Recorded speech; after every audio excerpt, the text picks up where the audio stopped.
غازی یہ تیرے پراسرار بندے جنہیں تو نے بخشا ہے ذوق خدائی۔ طارق بن زیاد، فاتح اندلس، عالم اسلام کا ایک درخشاں ستارہ۔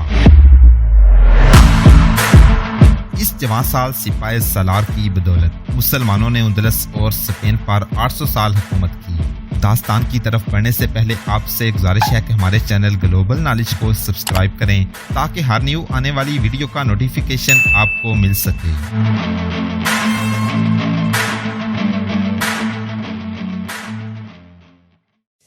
موسیٰ بن نصیر کے دو بیٹے عبداللہ اور مروان پہلے ہی اس کے ساتھ تھے۔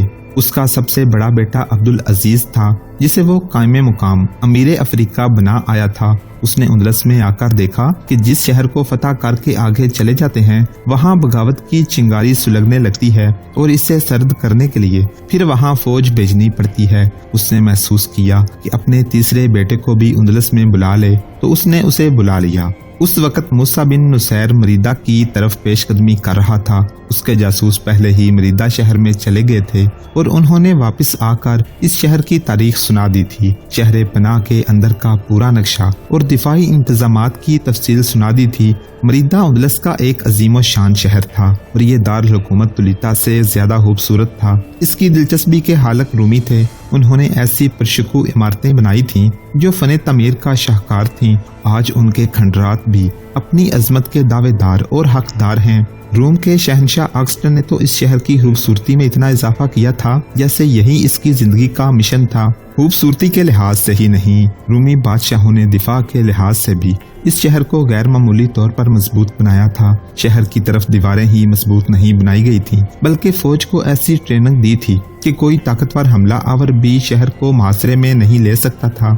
شہر کے ارد گرد ایسی رکاوٹیں بنائی گئی تھیں کہ حملہ آور فوج شہر کے قریب نہیں آ سکتی تھی۔ شہر کی فوج کو یہ ٹریننگ دی گئی تھی کہ شہر کو محاصرے میں لینے والی فوج پر باہر آ کر حملہ کر دیتی اور حملوں کا یہ سلسلہ جاری رکھتی تھی۔ قوتیوں نے بھی مریدہ کو خوبصورت اور دفاعی لحاظ سے مضبوط بنانے میں کوئی کسر نہیں چھوڑی تھی۔ مورخ کوندے لکھتا ہے کہ وجہ معلوم نہیں کیا تھی کہ روم کے بادشاہوں نے اعلان کیا تھا کہ وہ مریدہ کو روم سے زیادہ خوبصورت بنائیں گے۔ وہ تو جیسے اس ضد میں آ گئے تھے کہ مریدہ کو روم کے مقابلے میں فوقیت دینی ہے۔ اس شہر کے قریب سے دریائے داویانہ گزرتا تھا۔ اس پر جو پل تعمیر کیے گئے تھے ان کے ستون دریا میں بنائے گئے تھے۔ اس زمانے میں دریا میں ستون کھڑے کرنے کا تصور ہی نہیں تھا، لیکن رومیوں نے یہ عجوبہ بھی کر دکھایا۔ اس شہر کے گرجے تو بہت ہی خوبصورت تھے اور ان میں دولت بھی خوب جمع تھی۔ مریدہ کا بڑا پادری بطریق طولیتا کے بطریق سے زیادہ بڑی حیثیت رکھتا تھا اور اس کا حکم سارے ملک پر چلتا تھا، اس لیے اسے بطریق اعظم کہتے تھے۔ کبھی کبھی اس کا جلوس نکلا کرتا تھا۔ کم و بیش 1000 افراد ایک ہی وردی میں ملبوس اس کے ساتھ ہوتے تھے۔ وردی ذوق برق ہوتی تھی۔ تاریخ دان لکھتے ہیں کہ یہ جلوس صرف اس لیے نکالا جاتا تھا کہ لوگوں پر بطریق اعظم کی شان و شوکت اور عظمت کا رعب طاری رہے۔ لوگوں کے دلوں پر رعب جمائے رکھنے کی وجہ یہ تھی کہ اس شہر کے لوگ دولت مند تھے۔ جتنی دولت اس شہر میں تھی اتنی اندلس کے کسی اور شہر میں نہیں تھی۔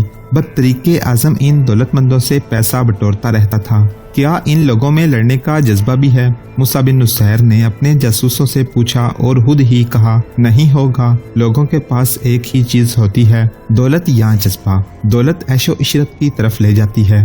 نہیں امیر محترم، ایک جاسوس نے کہا، مریدہ میں لوگوں کے پاس دونوں چیزیں ہیں۔ میں عیسائی تاجر بن کر اس شہر میں داخل ہوا اور ایک سرائے میں قیام کیا تھا۔ میں 2 گرجوں میں بھی گیا تھا۔ میں نے بہت سے لوگوں کے ساتھ یہی ایک بات کی کہ مسلمانوں نے سارے ملک پر قبضہ کر لیا ہے، اب کیا ہوگا؟ وہ تو مریدہ پر بھی قبضہ کر لیں گے۔ امیر محترم، مجھے ہر آدمی سے ایک ہی جیسا جواب ملا، جو یہ ہے کہ مریدہ کے عیسائیوں میں غیرت بھی ہے اور جرت اور ہمت بھی ہے۔ جو گرجوں اور عبادت گاہوں میں رہنے والے مذہبی لوگ ہیں ان کی ڈیلی ڈالی قبائیں اور لمبی داڑیاں نہ دیکھو، یہ زبردست جنگجو ہیں۔ یہ اپنے گرجوں کی حرمت پر اپنی جانیں قربان کر دیں گے، لیکن جان دینے سے پہلے ہر اس مسلمان کی جان ضرور لے لیں گے جو ان کے سامنے آئے گا۔ باقی لوگ بھی لڑیں گے، بھاگے گا کوئی بھی نہیں۔ مریدہ میں مسلمان اس وقت داخل ہوں گے جب اس شہر میں ایک بھی عیسائی زندہ نہیں ہوگا۔ امیر محترم، میں نے شہر میں خوف و ہراس کا نام و निशान नहीं देखा। फौज चाको चौबंद है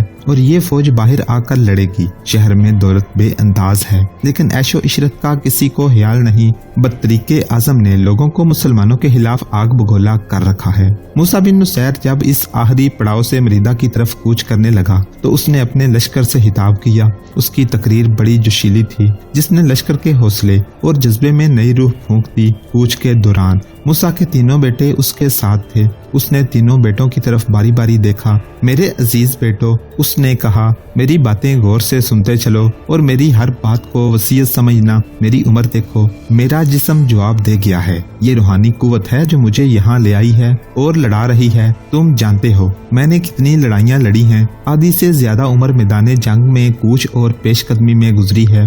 यूं समझो कि मेरी जिस्मानी ताकत तुम तीनों के जिस्मों में मुंतकिल हो गई है। अब तो मैं कूच के दौरान घोड़े की पीठ पर भी मार सकता हूँ और किसी भी वक्त बिस्तर पर मेरी मौत वाक़या हो सकती है। ये तुम हो जिन्होंने मुझे दफन करके मेरे नाम को और मेरी रिवायात को जिंदा रखना है। मैं तुम्हें एक मुल्क फतह करके दे चला हूँ। ये मेरी जिंदगी की आखिरी जंग है। हो सकता है कि मैं इसी जंग में मारा जाऊं। मेरे इस विरसे को तुमने संभालना है। अब्दुल अजीज, मैं तुम्हें अभी बता देता हूँ कि उंदलस के पहले अमीर तुम होगे। ये मेरे इख्तियार में है कि मैं किसे अमीर बनाता हूँ। मैं अमीरुल मोमिनीन से मंजूरी ले लूंगा। हमारे अजीम वालिद मूसा के बेटे अब्दुल्ला ने कहा, क्या अमारात का हकदार इब्ने ज़ियाद नहीं? उंदलस की जंगी ताकत को तो उसने तोड़ा है और आज वो तुलिता के महल में बैठा है जो उंदलस का दिल है। जो मैं जानता हूँ वो तुम नहीं जानते बेटा, मूसा बिन नुसैर ने कहा, और जो मैं सोच सकता हूँ वो तुम नहीं सोच सकते। अभी मेरी ये वसीयत दिल पर नक्श कर लो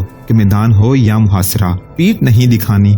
और दूसरी बात ये जहन नशीन कर लो कि इस मुल्क में महल हैं, दौलत इतनी जैसे सोने और चांदी की नदियां बह रही हों, हुस्न और बेहयाई ऐसी जैसी तुमने कभी देखी और सुनी ना हो। तुम जवान हो और जवानी अंधी होती है। अगर तुम भटक गए तो घर के रहोगे ना गाट के। उन शहीदों की रूहें जिन्होंने उदरस पर जाने कुर्बान की हैं तुम पर तबाही नाजल करेंगी। ऐसा नहीं होगा वालिद मोहतरम, अब्दुल अजीज ने कहा, ऐसा नहीं होगा। अब इस पर गौर करो कि ये मरीदा का मुहासरा आसानी से कामयाब नहीं होगा। मूसा ने कहा, मरीदा हमसे जान और खून की बहुत ज्यादा कुर्बानी लेगा। हम कुर्बानी देंगे। तीनों बेटों ने कहा। मरीदा में भी एक महल था जिसमें उंदलस के बादशाह का नुमाइंदा रहता था। नुमाइंदा शाही खानदान का फर्द हुआ करता था। अब वहाँ जो नुमाइंदा था वो राड्रक के करीबी रिश्तेदारों में से था। उसका नाम राजीलीव था और उसकी उम्र 40 साल के करीब थी। शाही नुमाइंदा भी बादशाही हुआ करता था, लेकिन राड्रक के मरने के बाद राजीलीव की बादशाही बराए नाम रह गई थी। इसकी वजह ये नहीं थी कि राड्रक मर गया था, बल्कि असल वजह ये थी कि राड्रक की एक बेवा मुरीदा में आ गई थी। इसकी हैसियत मलका की सी थी और मुरीदा अभी राड्रक के शाही खानदान का शहर था। राड्रक के मरने से एक से ज्यादा औरतें बेवा हो गई थीं। उनमें एक जो जवान साल बेवा थी जिसका नाम एजी लूना था। उस वक्त उसकी उम्र 27-28 साल थी। वो चूंकि शाही खानदान की फर्द थी, इसलिए जो इलाके अभी मुसलमानों के कब्जे में नहीं आए थे उन इलाकों में एजी लूना का हुक्म चलता था और शाही नुमाइंदे और जर्नैल उसके मातहत थे। राड्रक जब दरियाए गादलीत के मैदान जंग को जा रहा था तो एजी लूना मरीदा चली गई थी। यूं तो राड्रक ने अपने हरम में एक से एक बढ़कर हसीन औरत रखी हुई थी, लेकिन एजी लूना के हुस्न में कोई ऐसी कशिश थी जो हसीन औरतों में कम ही देखने में आती थी।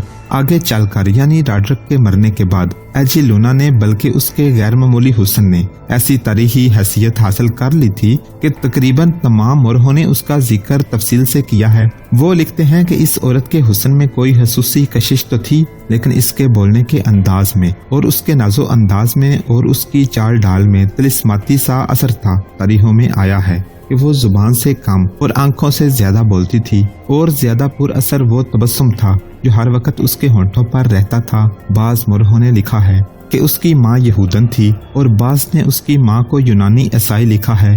बहरहाल एजी लूना का शुमार शाही खानदान के अफराद में होता था। मलका तो कोई और थी, वो रचमांड की माँ थी, लेकिन राड्रक ने एजी लूना को मलका का ही दर्जा दे रखा था। एजी लूना आंख के इशारे से अपनी बात मनवा लिया करती थी, लेकिन किसी को शक तक नहीं होने देती थी कि वो अय्यार और मक्कार औरत है। राड्रक की मौत की खबर आई तो मरीदा में राजी लूना शाही नुमाइंदा था। वो तुलिता गया, वहाँ एजी लूना से मिला। उसने उस औरत के साथ पहले ही बेतकल्फी पैदा कर रखी थी। यहाँ तुम्हें कोई चैन से नहीं रहने देगा एजिलूना। राज़िलिव ने कहा, यहाँ तख्त नशीनी के लिए दरपर्दा साजिशें शुरू हो चुकी हैं। तख्त का वारिस रचमाड़ है, वो मलका का बेटा है, लेकिन राड्रक के दूसरी औरतों से भी बेटे हैं। तुम खुशकिस्मत हो कि तुम्हारी कोई औलाद नहीं। मैंने सुना है कि मलका को शक है कि तुम जर्नैलों और शहरी हाकिमों को साथ मिलाकर मुदलस की मलका बन बैठोगी। मैं तुम्हें खबरदार करता हूँ कि यहाँ से निकल चलो। कहाँ जाऊँ मरीदा?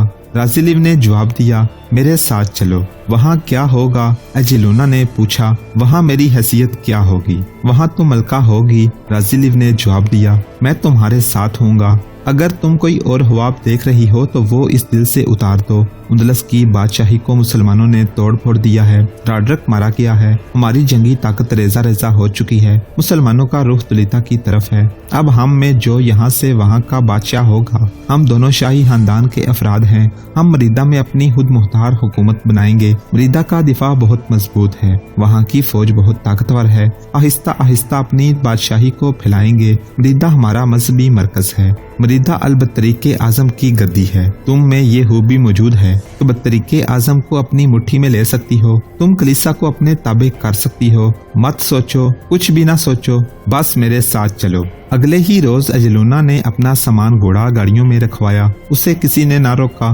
राड्रक की जायज और नाजायज बेगान खुश होंगी कि तख्तो ताज की दावेदार तो गई। उससे किसी ने न पूछा कि वो कहाँ जा रही है, ना ये देखा कि वो अपने साथ क्या ले जा रही है। वो तो सोने और जवाहरात की अमवात में अच्छा खासा खजाना अपने साथ ले जा रही है। अपनी जाती हादमाएं और वफादार हादम उसके साथ थे। राज़िलिव उसके साथ नहीं था। वो पहले ही मरीदा को रवाना हो चुका था और तुलिता से कुछ कोस दूर एजिलूना के इंतजार में रुका हुआ था। उसके साथ मुहाफिज दस्ता भी था। एजिलूना का काफिला उस तक पहुंचा तो वो एक काफिला बनकर मरीदा को रवाना हो गए।